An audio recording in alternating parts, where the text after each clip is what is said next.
All right, folks, so future VP JD Vance just tore the house down with his RNC speech, and I have a lot of thoughts on it, but I figured first we might as well play the entire thing in full because although it is long, I'm sure there's a lot of people who want to go back and watch it. So be sure to like and subscribe. I will share my thoughts after this, but first, let's take a full listening of the JD Vance VP speech. Lot to hear. Take it out.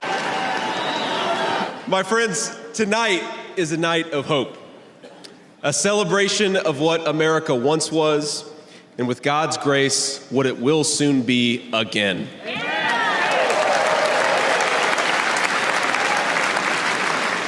And it is a reminder of the sacred duty we have to preserve the American experiment, to choose a new path for our children and grandchildren. But as we meet tonight, we cannot forget that this evening could have been so much different. Instead of a day of celebration, this could have been a day of heartache and mourning. For the last 8 years, President Trump has given everything he has to fight for the people of our country.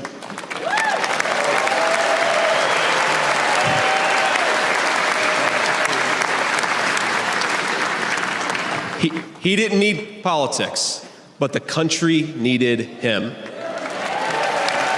Did it? Now, prior to running for president, he was one of the most successful businessmen in the world. He had everything anyone could ever want in a life. And yet, instead of choosing the easy path, he chose to endure abuse, slander, and persecution. And he did it because he loves this country.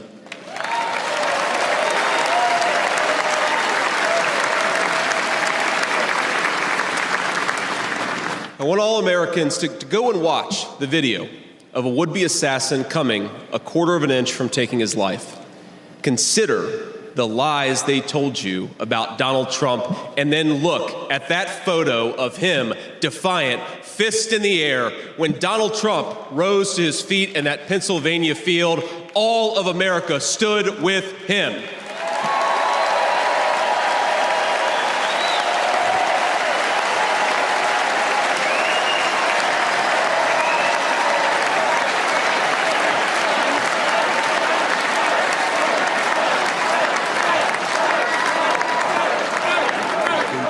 And what did he call us to do for our country? To fight for America. Even in his most perilous moment, we were on his mind. His instinct was for us, for our country, to call us to something higher, to something greater, to once again be citizens who ask what our country needs of us.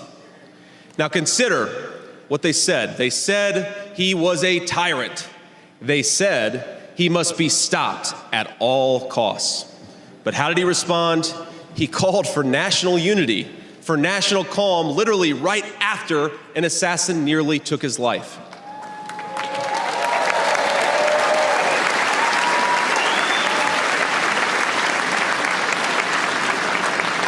He remembered the victims of the terrible attack, especially the brave Corey Compertori, who gave his life to protect his family. God bless him. And then President Trump flew to Milwaukee and got back to work.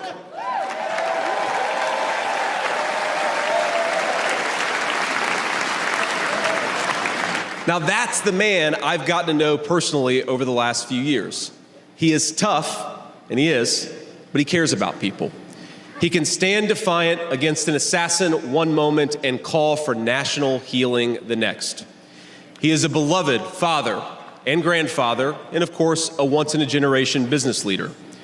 He's the man who is feared by America's adversaries, but 2 nights ago, and I'll share a moment, said goodnight to his 2 boys, told them he loved them, and made sure to give each of them a kiss on the cheek.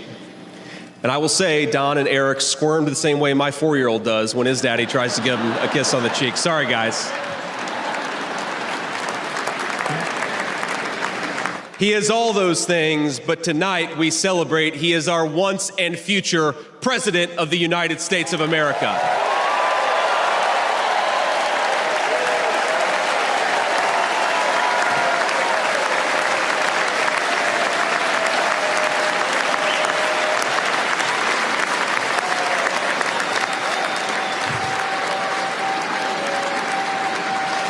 Now, I want to respond to his call for unity myself. We have a big tent in this party on everything from national security to economic policy. But my message to you, my fellow Republicans, is we love this country and we are united to win.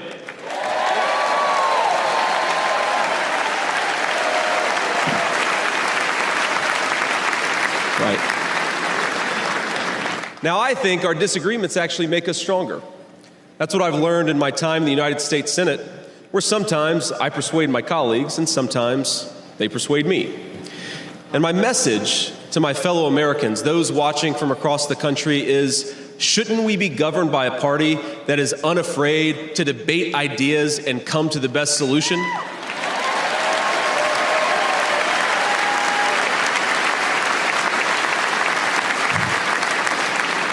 That's the Republican Party of the next 4 years, united in our love for this country and committed to free speech and the open exchange of ideas.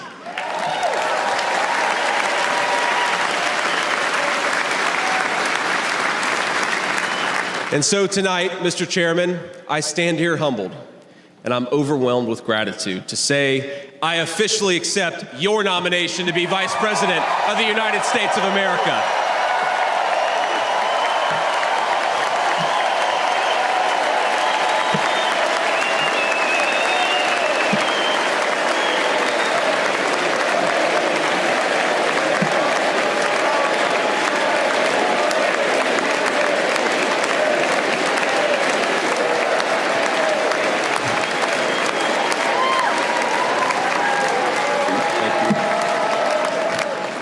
Now, never in my wildest imagination could I have believed that I'd be standing here tonight. I grew up in Middletown, Ohio. A small town where people spoke their minds, built with their hands, and loved their God, their family, their community, and their country with their whole hearts. But it was also a place that had been cast aside and forgotten by America's ruling class in Washington. When I was in the 4th grade, a career politician by the name of Joe Biden supported NAFTA, a bad trade deal that sent countless good jobs to Mexico. When I was a sophomore in high school, that same career politician named Joe Biden gave China a sweetheart trade deal that destroyed even more good American middle-class manufacturing jobs. When I was a senior in high school, that same Joe Biden supported the disastrous invasion of Iraq, and at each step of the way, in small towns like mine in Ohio or next door in Pennsylvania or Michigan, in states all across our country, jobs were sent overseas and our children were sent to war. And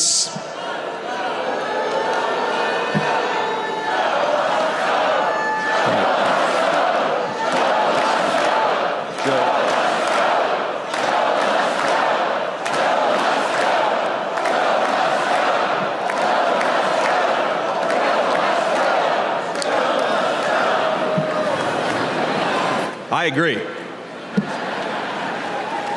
And somehow, a real estate developer from New York City by the name of Donald J. Trump was right on all of these issues while Biden was wrong.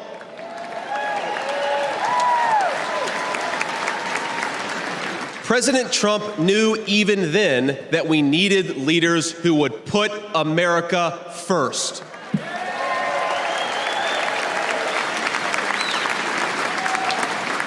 Now, thanks to these policies that Biden and other out-of-touch politicians in Washington gave us, our country was flooded with cheap Chinese goods, with cheap foreign labor, and in the decades to come, deadly Chinese fentanyl.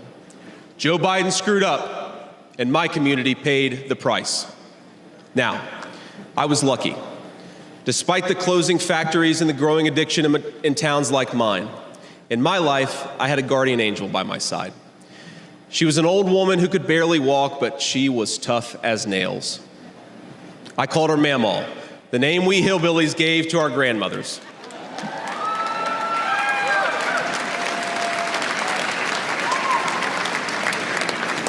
Mamaw raised me as her own Mamaw raised me as my mother struggled with addiction.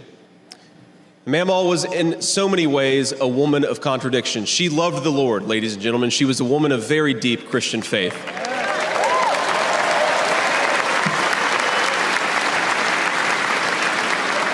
But she also loved the F word. I'm not kidding. She could make a sailor blush. Now, she once told me, when she found out that I was spending too much time with a local kid who was known for dealing drugs, that if I ever hung out with that kid again, she would run him over with her car.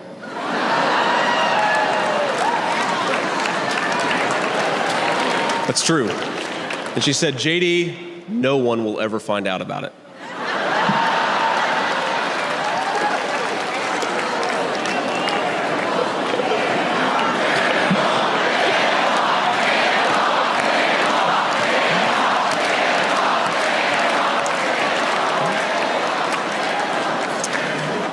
Now, thanks to that Mamaw, things worked out for me. After 9/11, I did what thousands of other young men my age did in that time of soaring patriotism and love of country. I enlisted in the United States Marines.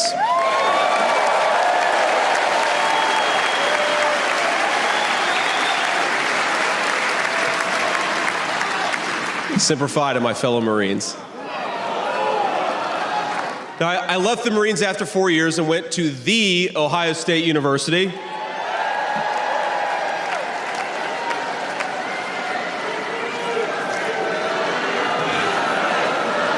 I'm sorry, Michigan, I had to get that in there.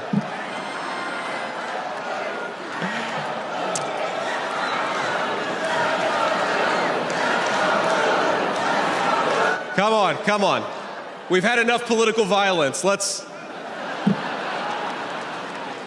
Now, after Ohio State, I went to Yale Law School, where I met my beautiful wife. And then I started businesses to create jobs in the kind of places that I grew up in.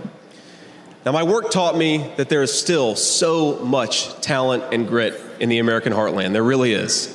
But for these places to thrive, my friends, we need a leader who fights for the people who built this country.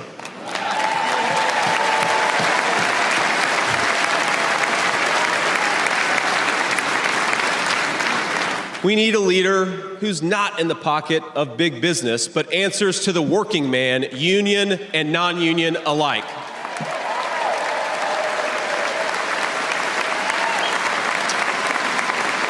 A leader who won't sell out to multinational corporations, but will stand up for American companies and American industry.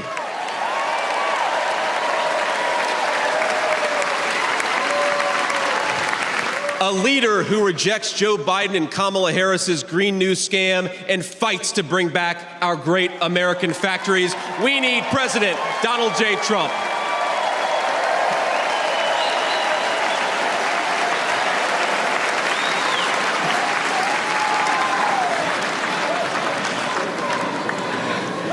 Some people tell me I've lived the American dream, and of course they're right, and I'm so grateful for it. But the American dream that always counted most was not starting a business or becoming a senator or even being here with you fine people, though it's pretty awesome. My most important American dream was becoming a good husband and a good dad, of being able to give.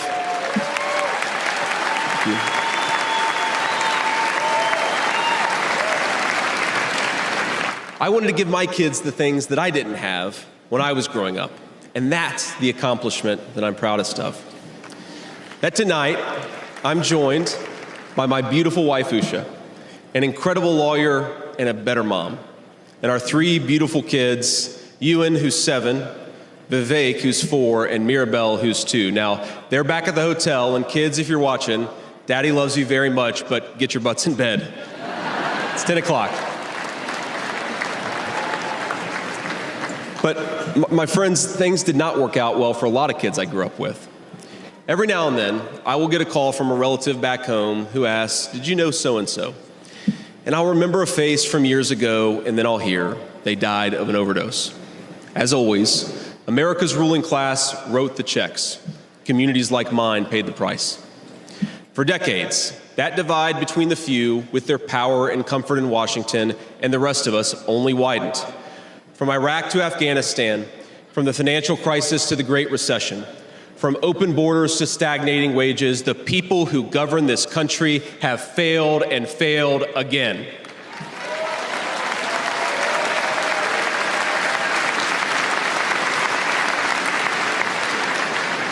That is, of course, until a guy named Donald J. Trump came along.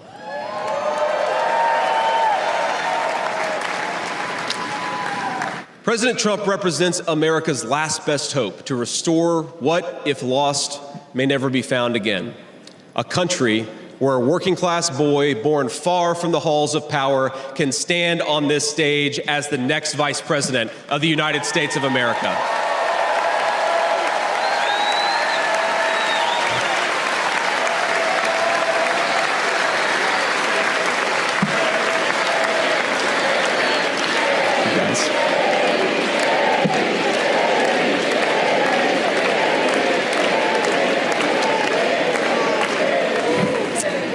But my fellow Americans here in this stage and watching at home, this moment is not about me, it's about all of us, and it's about who we're fighting for.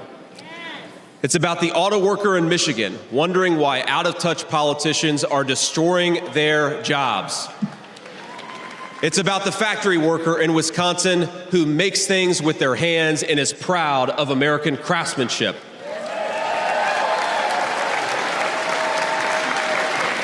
It's about the energy worker in Pennsylvania and Ohio who doesn't understand why Joe Biden is willing to buy energy from tin-pot dictators across the world when he could buy it from his own citizens right here in our own country.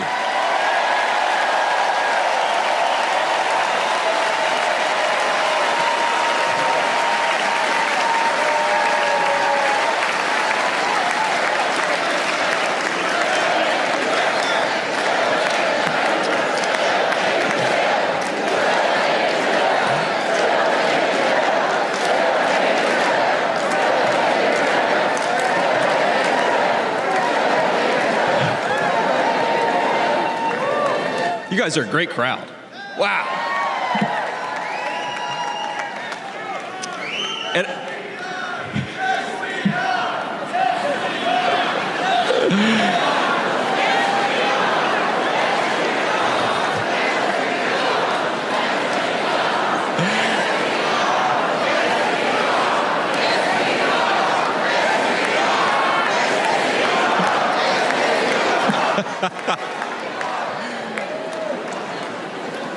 And it's about, our movement is about single moms like mine who struggled with money and addiction but never gave up. And I'm proud to say that tonight my mom is here, 10 years clean and sober. I love you, Mom.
And you know, Mom, I was thinking, it'll be 10 years officially in January of 2025, and if President Trump's okay with it, let's have the celebration in the White House.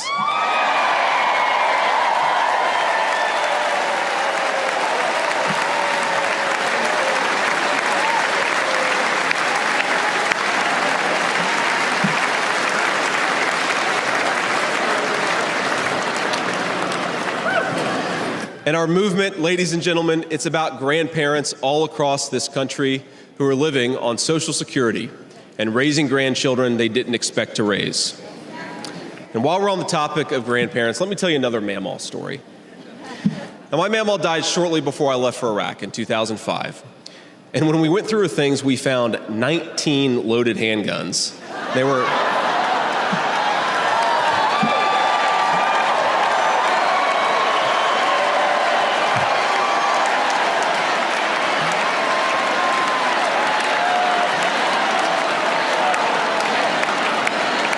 Now, the thing is, they were stashed all over her house, under her bed, in her closet, in the silverware drawer.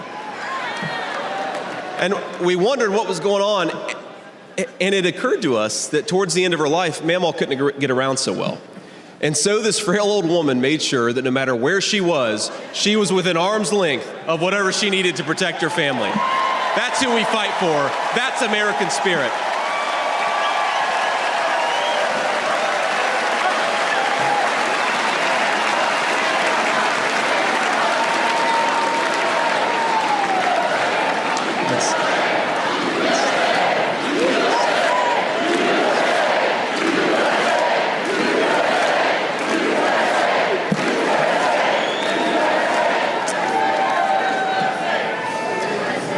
Now, Joe Biden has been a politician in Washington for longer than I've been alive, 39 years old.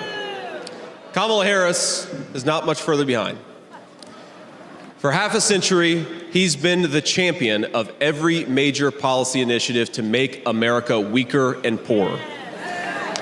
And in 4 short years, Donald Trump reversed decades of betrayals inflicted by Joe Biden and the rest of the corrupt Washington insiders.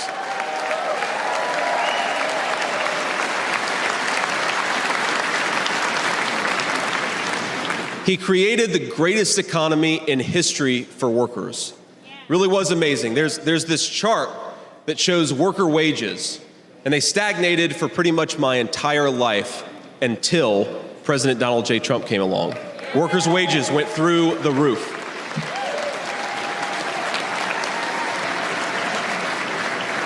And just imagine what he's going to do when we give him 4 more years.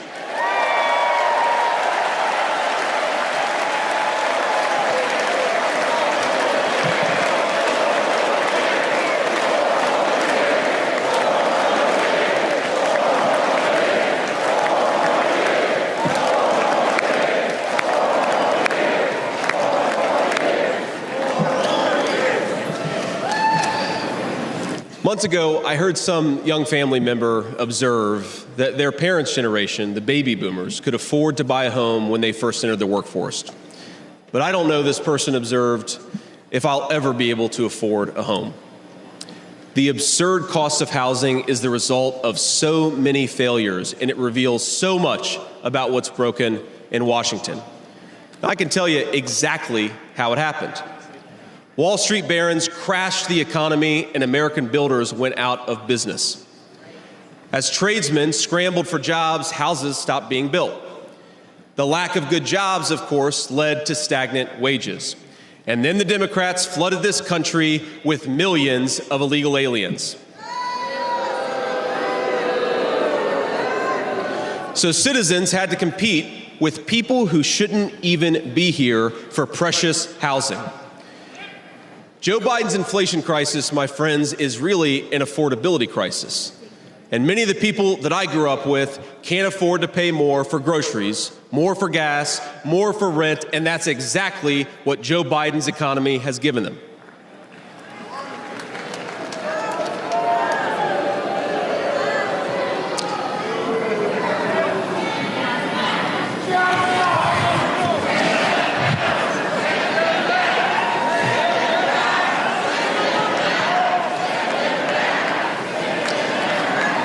So prices soared, dreams were shattered, and China and the cartels sent fentanyl across the border, adding addiction to the heartache.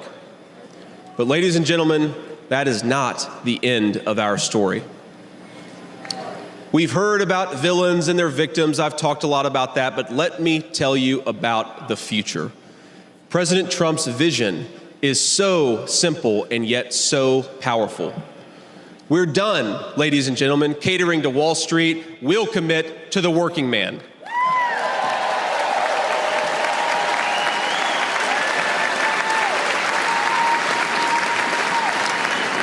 We're done importing foreign labor. We're going to fight for American citizens and their good jobs and their good wages.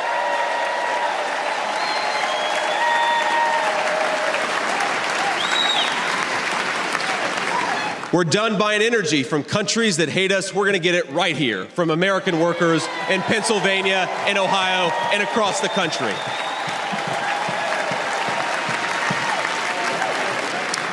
We're done sacrificing supply chains to unlimited global trade, and we're going to stamp more and more products with that beautiful label, Made in the USA.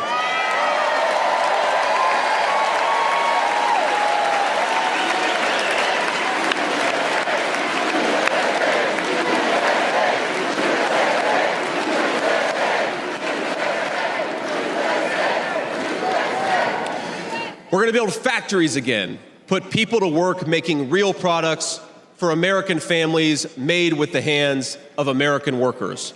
Together,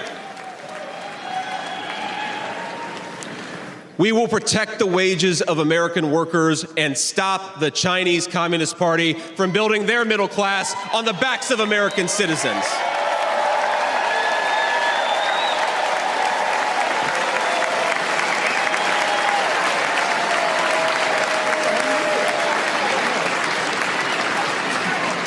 Together, we will make sure our allies share in the burden of securing world peace. No more free rides for nations that betray the generosity of the American taxpayer.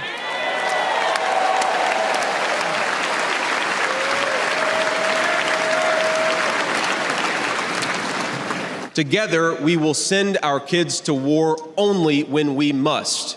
But as President Trump showed with the elimination of ISIS and so much more, when we punch, we're going to punch hard.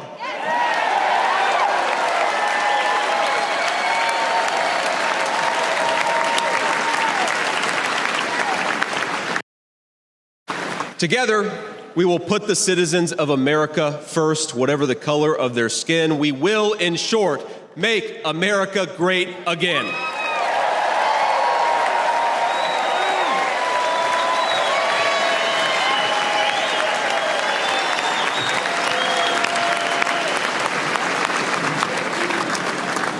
You know, one of the things that you hear people say sometimes is that America is an idea. And to be clear, America was indeed founded on brilliant ideas like the rule of law and religious liberty, things written into the fabric of our Constitution and our nation. But America is not just an idea. It is a group of people with a shared history and a common future. It is, in short, a nation. Now, it is part of that tradition, of course, that we welcome newcomers. But when we allow newcomers into our American family, we allow them on our terms.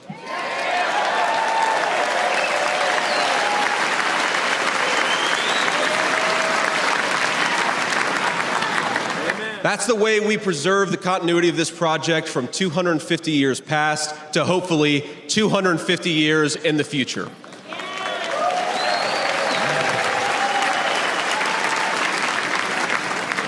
And let me illustrate this with a story, if I may. I'm, of course, married to the daughter of South Asian immigrants to this country. Incredible people. People who genuinely have enriched this country in so many ways. And of course, I'm biased because I love my wife and her family, but it's true. Now, when I proposed to my wife, we were in law school, and I said, honey, I come with $120,000 worth of law school debt and a cemetery plot on a mountainside in eastern Kentucky.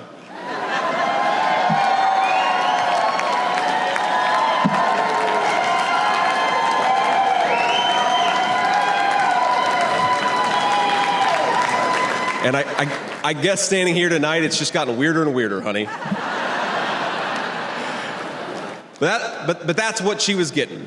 Now, that cemetery plot in eastern Kentucky is near my family's ancestral home. And like a lot of people, we came from the mountains of Appalachia into the factories of Ohio, Pennsylvania, Michigan, and Wisconsin.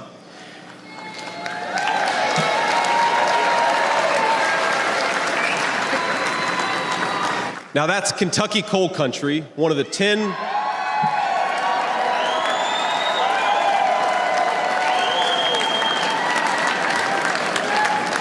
Now, it's one of the 10 poorest counties in the entire United States of America. They are very hardworking people, and they're very good people. They're the kind of people who would give you the shirt off their back even if they can't afford enough to eat.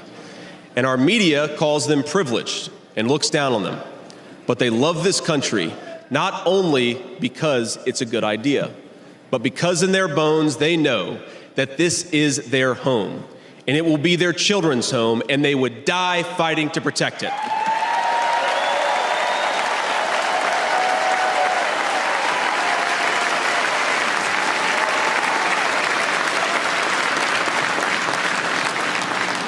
That is the source of America's greatness. As a United States Senator, I get to represent millions of people in the great state of Ohio with similar stories, and it is the great honor of my life. Now, in that cemetery, there are people who were born around the time of the Civil War. And if, as I hope, my wife and I are eventually laid to rest there, and our kids follow us, there will be 7 generations just in that small mountain cemetery plot in eastern Kentucky. 7 generations of people who have fought for this country, who have built this country, who have made things in this country, and who would fight and die to protect this country if they were asked to.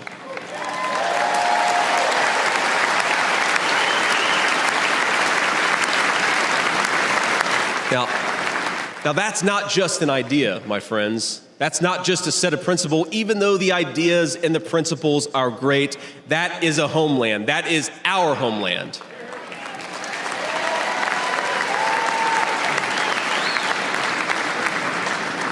People will not fight for abstractions, but they will fight for their home. And if this movement of ours is going to succeed, and if this country is going to thrive, our leaders have to remember that America is a nation and its citizens deserve leaders who put its interests first.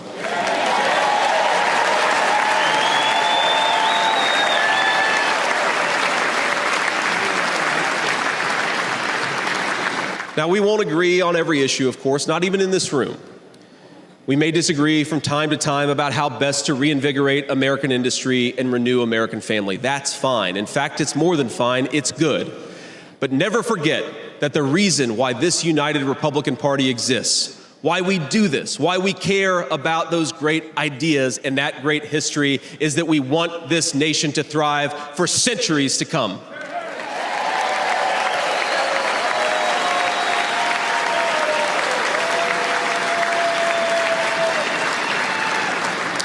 Now, eventually in that mountain cemetery, my children will lay me to rest. And when they do, I would like them to know that thanks to the work of this Republican Party, the United States of America is as strong and as proud and as great as ever.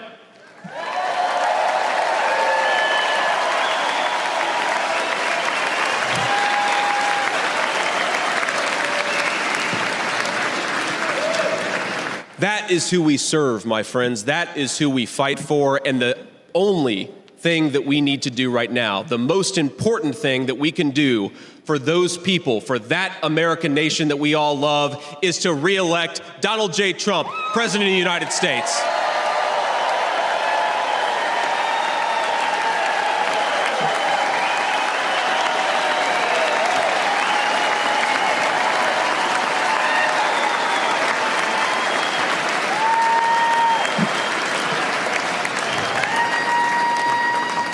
Mr. President, I will never take for granted the trust you have put in me. And what an honor it is to help achieve the extraordinary vision that you have for this country. Now, I pledge to every American, no matter your party, I will give you everything I have to serve you and to make this country a place where every dream you have for yourself, your family, and your country will be possible once again.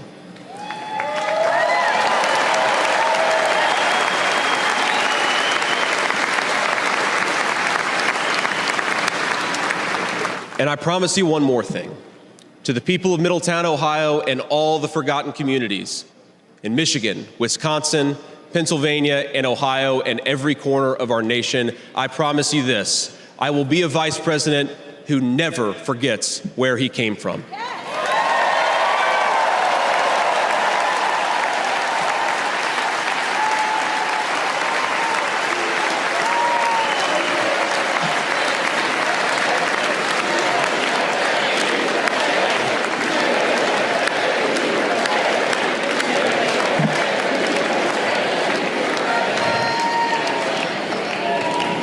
And every single day for the next 4 years, when I walk into that White House to help President Trump, I will be doing it for you, for your family, for your future, and for this great country. Thank you. God bless all of you, and God bless our great country.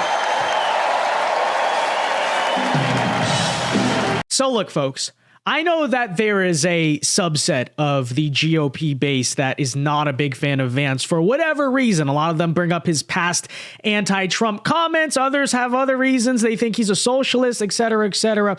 But I think when you truly remove all of your preconceived biases and listen to the speech as it was, that was an incredible speech, folks. It was incredible. In many ways, the reason I think it was so important was that it doubled down on the very populism, that Midwestern brand of populism that got Trump elected in 2016 to begin with. And that's not something that we very often hear from the Republican Party, right? We're a very traditionally conservative-oriented party, very heavily concentrated in power structure in the American South. You don't really hear speeches like this, right? That talk directly about the issues that affect the Rust Belt. But now you start to see maybe a little bit of method to the madness of why Trump chose Vance as the VP, because he knows the states that are going to decide this election are Pennsylvania, are Michigan, are Wisconsin.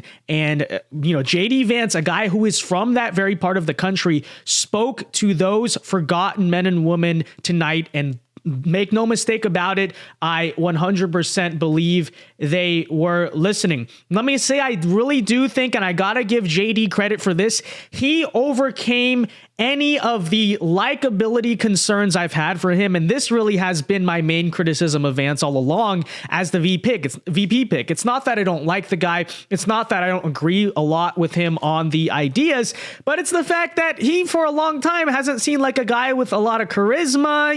It's just like, he seems like he could kind of be turned into a laughing stock by the media. But you saw tonight, JD Vance has come into his own, right? That not only was good VP material. You listen to that speech tonight. I'm not saying I endorse him for 2028, but that fully could run as a national speech for a man at the top of the ticket. The charisma was more than there. I know I heard a lot of people say that the speech was low energy. It's like, okay, I'm sorry you have no attention span whatsoever, but the speech wasn't low energy. Yes, it was calm. It was calm for a reason. It's supposed to be, in a way, disarming. Think about it for a second. What has the media said about JD Vance for the past 24 hours? He's an authoritarian. He's a dictator. He's like this crazy Catholic theocrat who wants to do this to women, whatever. What does Vance go up there and do? He actually comes off as a pretty nice guy, a pretty real guy, something, like I said, I would argue he struggled to do thus far in his political career. Absolutely did that tonight. And I really do think, a lot of terminally online conservatives are going to rant about Vance's insufficiencies. They're going to be like, he's anti-Trump, he's a rhino, he's boring, he's this, he's that.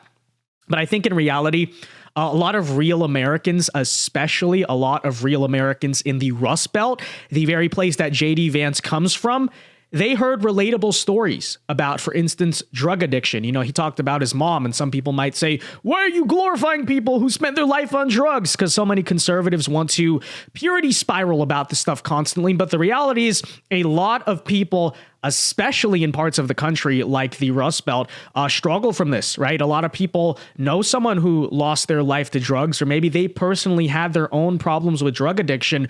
And the story that Vance laid out was not only relatable, but it was incredibly inspiring, I think. And it goes far beyond the drug issue, the opioid issue, right? He talked about job loss in the Midwest. He talked about how mass migration has taken the jobs of Americans. He went so far as to say, and point out that America's not just an idea, which is something Joe Biden says a lot, and a lot of neocons very often say. No, it's a nation. It's a place with a people. And the people don't just love it because it's the right thing to do because of certain virtues.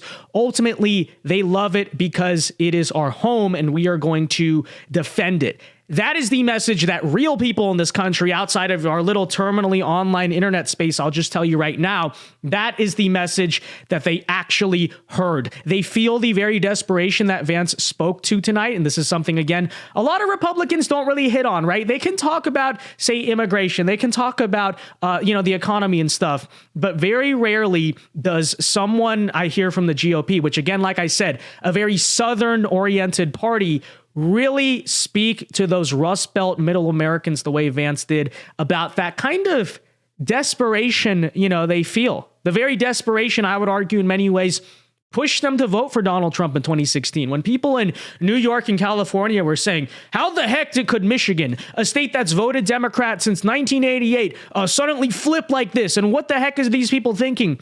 That's the desperation they felt. No one else was listening to them besides Donald Trump in 2016. Vance, in many ways, you could have picked all these other VPs that maybe would have won you the suburbs. Youngkin would have made a play for Virginia. But ultimately, now I see the method to the madness, because no other person, folks, could speak to the voters in Michigan, in Pennsylvania, etc., like JD Vance just did, okay? And so in many ways, I think it is incredible, right? Especially in that Rust Belt of the country. He told their story tonight, okay? He did. So again, you can continue to rant. You can say, oh, well, JD Vance was anti-Trump. The real people who have never heard who JD Vance was before this, but now they're hearing him for the first time, I'm just telling you this right now, especially in that part of the country, but other parts as well, they relate to that story. And the desperation he mentioned, they feel it. But he also sold them hope at the end of the tunnel. And it's very important, right? Especially considering those Rust Belt states, it's looking like right now, gonna decide the election, okay? Vance truly, again, impressed me tonight. Before I was like, is he really gonna help with electability? After this, I'm gonna say he is, okay? Because he nailed it, right? He knows how to speak to those Midwesterners like I can't, like only him and Donald Trump personally can do. And again, not here to make an endorsement for 2028, but he just made a strong case tonight that he's not just a running mate for Trump, a temporary asset. He 100% may just go down as a potential successor. And you heard that, or I understand. Oh, he anti-Trump, all this. But what I heard tonight personally is a man who, you go back to 2016. So many conservatives are like, we want to conserve the original MAGA message, but it seems like they themselves have largely forgotten it, because what Vance spoke about tonight, that was the original MAGA message, right? It was not some type of like thing about, I don't know, socialism or capitalism. It was not about, that's what it was about. It was about that desperation that the forgotten men and women of America, remember that whole thing that they feel. Vance understood it. Vance nailed it tonight. And, it's going to be very hard. I think it was disarming again. It's going to be very hard for the media to, rip this apart, because it was just so good. That said, folks, let me know your thoughts. Be sure to leave a like on this video. Again, subscribe if you are new. And until next time, God bless and peace.